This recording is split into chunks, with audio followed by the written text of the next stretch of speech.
ಬನ್ನಿ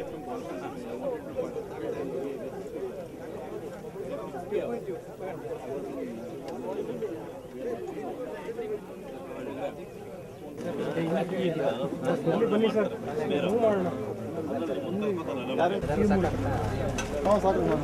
ಗಾಡಿ ಇಲ್ಲ ಗಾಡಿ ಬಂದು ತಗೊಂಡೋದಾನೆ ಗಾಡಿ ಇಲ್ಲ ಗಾಡಿ ಒಂದು ಕಳ್ಸ್ಕೊಳ್ಳಲ್ಲ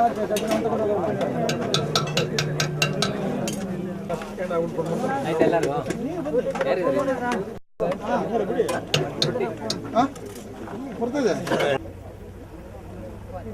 Then, in case of writing, we are taking the 3 steps. First, body examination of the body. Okay. Then, spot examination. And finally, forensic examination. What way we have to forensic expert have to examine the scene of crime. So, in body examination, the first, in case of hanging, you will see the ligature mark. It is deeper or the type of rope material also different. You have to see the ligature mark. And what the ligature? Okay, murder. It is a well-known theory. One can hang means it is in equal position of the postmortem. So that is the main thing. And the knot in one direction and body is fallen in the another direction. That is usually in opposite direction. Okay. Then you have to cleanly observe the body. It's any other injury are there. Injury maybe only the laceration wound or any other injuries. That means homicide. One person will only suicide means one person. It may be 50 kg. Around it is maybe 50 kg. He can tie hold means another person. Evidence will be more. Okay. You have to collect the evidence. In mind you have to be there. It may be homicide means you have to be take evidence. Material should be more. And then see here hemorrhage, vertical hemorrhages are seen here, and tongue is protruded and lividity. In this case, we can come to know it is like strangle. It may be the homicide or suicide. It will come out. But this body examination, they have to be like documented everything. Okay. Then lividity. You can find out now lividity and in palm any other marks are there or body fluids. Here saliva, see dripping of saliva. It will shows the antemortem in nature. It is not a death afterwards they find. It is an antemortem in nature. So it will some clues. Okay. After detailed body examination, we will come to the SWOT examination. In case of SWOT examination, you collect everything. Whatever you will get now, you have to collect. It may be the small hairs. That's why the protection of the crime scene is very important. Your curious people will come and destroy this thing. It will all get evidence. But we will not conclude only for the crime scene report. We will take postmortem report, crime scene report, toxicological report, everything and complete study. Then only we will give the final report. Okay. Next, we will come the spot documentation. Here, any death notes are there. Here, bag is there. Maybe it is maybe there. We will get some other clues. And we have to search in a triangular shape. You know, in theoretically that in all crime scene, we can't go that kind of. Okay. That one we have to follow. And finally forensic examination. What we will do, the type of rope we will see. Any rope material in small particles. She will tie me. In this case, she will tie me. Any small particle, it may her knife. Particle. In this rope, it will not commonly detect. But if in Agga, what we call it, in that it will be there. Suppose in like cloth material means the ligature mark will be smooth. That is not this much deepened. Okay. Then for what we have to do, this knot is so important for our case. Okay. Why means this is not in this side means she is using right hand. So how we will take it? See, not how we will make it. This hand is important. That means in direct the knot is here means this hand is she have to use. Okay, that is also one clue. Other people means like this, they will tie like this. That is direction based on the knot. So in crime scene, what we have to do, don't cut the knot. Okay, that is the main this thing. And any body fluids that you have to very careful. And foot mark where somewhere it is there, or a drag mark, that and everything we will search and we will take the notes. Documentation should be pakka. It will be for long time. So protection is very important in our crime scene, and the documentation is a very important. And for after postmortem we will get the report. The cause of death is due to asphyxia. It may be homicide or suicide due to asphyxia. So what we have to do, it is in suicidal in nature or is homicidal in nature. In that time, forensic people, what we have to do by seeing this sequence of events in the crime scene investigation, we have to follow. And after taking the postmortem report and study of postmortem and taking the toxicology report, in autopsy we will collect the 10. If suppose it is in giving poison or alcohol, then hanged means that we have to collect everything. Finally, what we will do after these many reports, we will come to know this is a suicidal hanging. That is partially hanging. See, you can come to know it's a partially hanging. The main thing is what it is in based on this ligature mark and knot.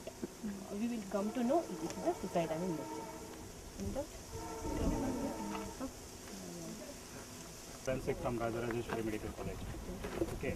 So when it comes to the scene of crime, it is not a single person who examines the scene. It is a team. When we say team, it is a forensic science expert, forensic medicine expert, and investigating officer. So each has got his own role. So first person who approach or who comes to the scene is the investigating officer, or any near person who intimate the nearby police station. So you can suspect that police is the first person who comes to the scene. So his first duty is to secure the place. Secure a crime scene. There is no particular boundary for a crime scene, but still it depends upon the case. For example, if it is a indoor, definitely you can secure the whole house, isn't it? If it is a outdoor, then the problem arises. But as far as the person who first arrives, if he thinks this is the boundary, he can fix the boundary, he can secure it so that nobody is allowed inside. He can intimate his higher ups.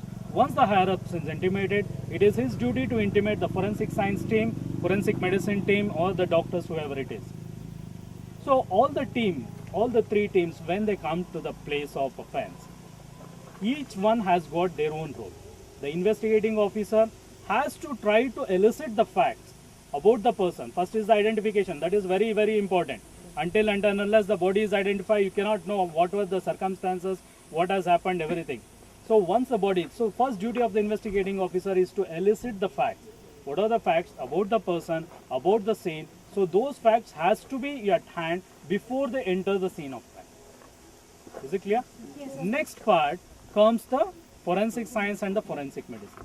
Next comes the forensic science, you can say. So among this team, one person will be the leader. So that leader, forensic science expert, you can say, because it is his job to pick up the items, pick up the evidence, which is very crucial according to the case. Okay.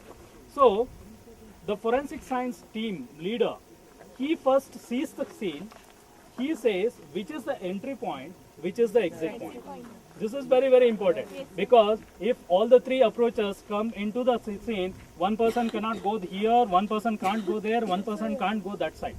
So he will say which is the entry point, who has to move first, who should be followed by him, and likewise. So each person, and before entering the scene of crime, it is his duty to intimate all the persons what is their role, what they have to pick up, and what are the items that they have to look for in this particular case. Is it clear? So forensic medicine, if only one person comes, fine, he can do it. Otherwise, if he has come in a team of 2 to 4, he can divide the work to that particular team. He can say, you look into this part, you take the photographs in this part, or you can look into this part. Likewise, the forensic science team, if there are 3 or 4 persons are there, one photographer, he will particularly say, this is the photograph which I require, you take these particular photographs, these are the evidences which you need to collect. So you prepare all the materials for the collection of evidence. So those the part before entering the scene, all these things should be fixed. Then they have to enter. So while entering also, the first preliminary is to go about a round without touching. That is, you can say that hands in the pocket. That is a common version. So what is the basic idea behind this is, because everyone once they enter, they have the temptation of touching the point. So here a water can is there. They may just pick up, oh, how much water is there. So by that there may be some, you can say some fingerprints may be left behind those things. Contamination will be there, isn't it? So in order to avoid that, you can put your hands in the pocket so that you are not tempted to touch anything. You can just visualize what all the things are there. You go in a round, you examine that part, come back again, you discuss it with all the leader, all the team. Then again you approach one by one so that your all aspects are covered. Okay. So forensic science, as madam was telling, what are the important points about the ligature mark, material, then the type of the knot that is present over there. Is it a fixed or a loose knot? What is the length? Those things they recover. So coming to the forensic medicine part. So what are the important points that you have to look for in a dead body in a case of hanging? See, for example, this knot is on the right side, isn't it? So the head will be tilted to the left side. Okay. So when the head is tilted to the left side, you can see if the tongue is protruded, definitely if it is a complete hanging, there is chances of the tongue protrusion. But partial hanging, you may not find the tongue protrusion. The basic idea of tongue protrusion is there will be a pressure over the neck, which is upwards and backwards, so that there will be pressure over the back of the tongue and this tongue will protrude forwards. That is the basic pathology regarding the protrusion of tongue. And this is commonly seen in case of complete hanging. Partial hanging very rarely you see, and most of the cases you may not find the protrusion of tongue. Okay. So if there is a protrusion of tongue, and if the ligature material is a very hard material which has been used, due to the friction between the skin and the ligature material, and you know that the person may be, he will be struggling for life almost 3 to 4 minutes. He doesn't die instantaneously, very rarely you can suspect. So when there is a struggling, there will be friction. So when the submandibular glands are stimulated, there will be excess salivation, and this saliva comes out through the angle of the mouth. So where you can suspect, when the knot is on the right side, the head is tilted to the left, and you can see the dribbling of saliva over the left side. What is the importance of it? That says that the person was alive at the time of death. If the person is suspended after death, definitely there won't be any struggling marks, there won't be any friction, there won't be any excess salivation, you may not see. But if it is not there, don't come to the conclusion that it is a suspension. See, each case you don't see the finding of all the, you don't see all the findings in a case. There may be 1 or 2 findings, depending on the circumstances, depending on the case, you have to finalize whether it is a suicidal, whether it is a homicidal, whether it is a person was alive at the time of death, or whether it is a postmortem suspension. Okay, so those things. So next comes the, whenever you start examining, you have to start from the top of the head, then go downwards. So what are the other points that you can see is the petechiae. So now you are seeing the small reddish dot. Being a fair complexion, definitely you can see the petechiae over the face, especially over the cheeks, even the nose, those parts you can see. But Indians being a dark complexion, very rarely you will be able to make out the petechiae over the face. So for that, you need to examine the eyes. When you see the conjunctiva, you see the petechiae. But again, you have to distinguish between the subconjunctival hemorrhage and the petechiae. Petechiae is just a minute dots which you are seeing here, isn't it? Can you make out? Just it is a small dots. So just like that, when you open, we can see in the eyes also small reddish dots, isn't it? Those are the petechiae, and when it is present, it is not the sign of hanging. You cannot come to the conclusion that the person was alive or something. It is a suicidal, it is a homicidal. These are the signs that are seen in cases of hanging. These are the signs of asphyxia, or even if there is a respiratory distress at the time of death. In those cases also, you may find the petechiae. It is not pathognomonic of a hanging. It is not a sign of suicidal or homicidal hanging. These are the findings, normal findings, that you have to see in case of hanging. Then see whether the eyes are open or closed. Okay. because there is a condition known as leaf faces sympathetic, which is very, very, very rare. Hardly we may see 1 or 2 cases during our lifetime. Due to the pressure over the sympathetic chain, that side eye will be open, the other side will be closed. Those parts, those things are there. But it is very, very rare sign. But if it is present, then you can say that the person was alive at the time of death. Then you can be quite sure that it is not a postmortem suspension. Okay. Then comes the bluish discoloration. That is again the sign of the respiratory distress or the asphyxia. So which part do you see? You can see over the tip of the nose, ear lobules, then lips and the tongue, protruded tongue. Okay. So that, and also the fingernail beds, even the palmar aspect of the hands, those parts you can see the bluish discoloration. Again, it suggests that the person had respiratory distress at the time of death. So asphyxia is the most common. You are seeing the body is suspended. You are seeing that the person was alive at the time of death. You are seeing that there is a bluish discoloration. Then you can quite sure that it is due to asphyxia. Okay. So each findings is important. So you just by seeing one finding you cannot come to the conclusion. You corroborate all the findings, then come to the conclusion. Then comes the, I told you the dribbling of saliva. Can you see the dribbling of saliva that has been done? So if you cannot see here, I mean, if the ligature is over the back of the head, that is a typical hanging, the head will be fallen forwards. In those cases, you may not see the dribbling of saliva over the cheek. Directly it may fall over the shirt or over the cloth. So we examine the cloth for the dribbling of saliva. So if you have doubt, you can get it checked from an FSL for the salivary stains, those things. So that is anyway ligature mark. Once you open up the, and the lividity. So again, rigor mortis, definitely you can, depending upon the time of the suspension or the time of death, between the death and the examination, you can suspect the rigor mortis to be present. Then the lividity. So lividity is the collection of the blood, fluid blood over the dependent part. So in cases of a hanging, you can suspect it over the legs and over the forearm and the hands. So that part to be. So again, it suggests the time of suspension or the death from the period of examination. So you can suspect that the person was, I mean, the time of death could be more than 6 hours or 8 hours, like that. Okay. So and again, the other findings, the hands will be clenched. Again, it is not a pathognomic sign. These are the signs that are seen. Okay. Then urination, the purging of the urine could be present. It is after death, there will be dilatation of the urethra, so there will be urethral urine purging may be there, even the fecal matter purging may be there. Again, don't think about the suicidal or homicidal or hanging. In all the cases, it will be present. Due to so many other reasons, it will be present. But in cases of hanging, it will be more. Okay, due to gravitation. Saliva is always Yeah. Yeah, see, if the knot is over the right side, the head is tilted towards the left because it is suspended. It goes due to the gravitation, it comes out like this. It can't go up, no? The fluid. Always be seen or not, you are asking. In our case, It is there. It depends on the ligature material that has been used. Then complete suspension. Because you cannot expect all the individual to struggle for life for 3 to 4 minutes.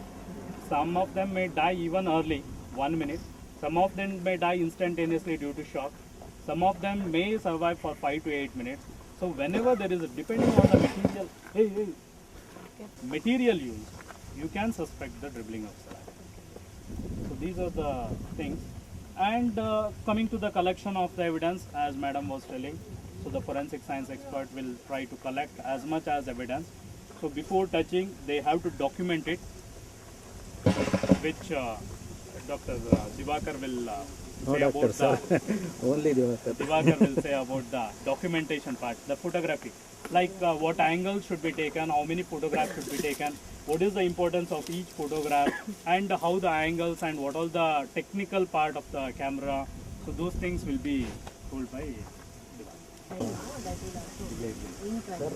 4 types of snaps, shots, photos, whatever you call. So number 1 is location of scene of crime. So that is called first shot or establishment shot. So it should be a wide shot. ಅದು wide shot ಆಗಿರಬೇಕು. So usually use wide angle. So next shot is medium shot. So it depicts the actual crime scene. So it covers only the actual crime scene. So first establishment shot, crime scene with a stationary subject. Suppose the bridge, the road, building or such things. So stationary in order to locate the crime scene. So second is medium shot, actual crime scene. So next is identification. Identification of body, identification of vehicle, identification of any deceased victim or whatever it is. So next is clues, physical clues, physical, visible clues. Sir. So, sometimes invisible clues also. So we can't capture, but visible clues we can capture by using photography. So establishment shot, you can take the whole body with a stationary object. So I will tell and I will show one demo. Next you people will okay. So first shot.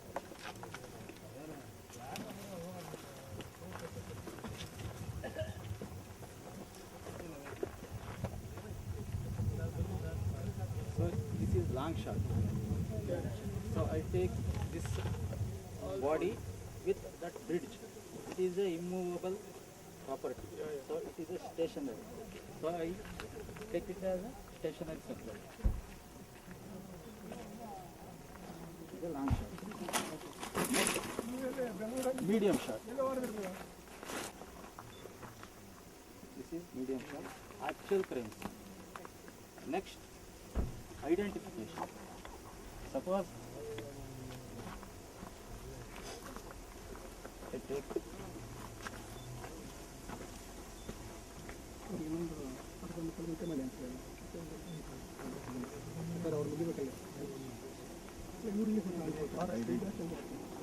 next close-ups.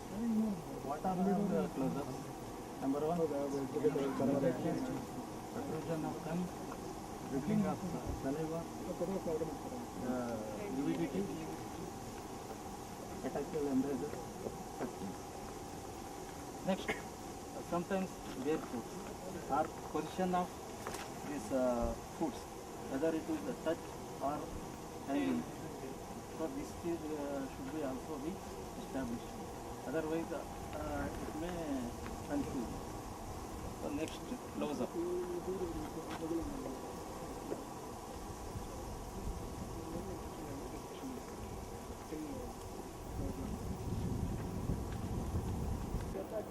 Physical close. One standard material that is scale, either in inches or centimeter. So the purpose of introduction of scale is to know the life size of the injury, wound, anything.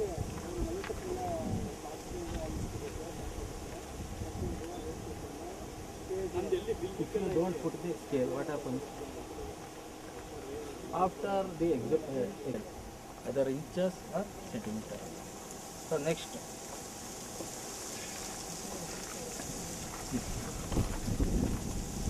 you may observe the coloration due to the lividity. Due to gravitational force, all the blood, lividity blood stored here. So we have to establish. So for that, we take this much only. This much. Next, foot. ಅದಕ್ಕೆ ಬೇಕಲ್ಲ, it is not required.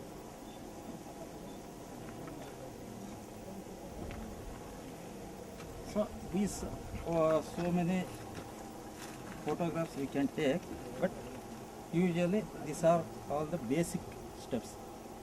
You can take many photos, but the forensic aspect means it should be continuity, 1 to 1.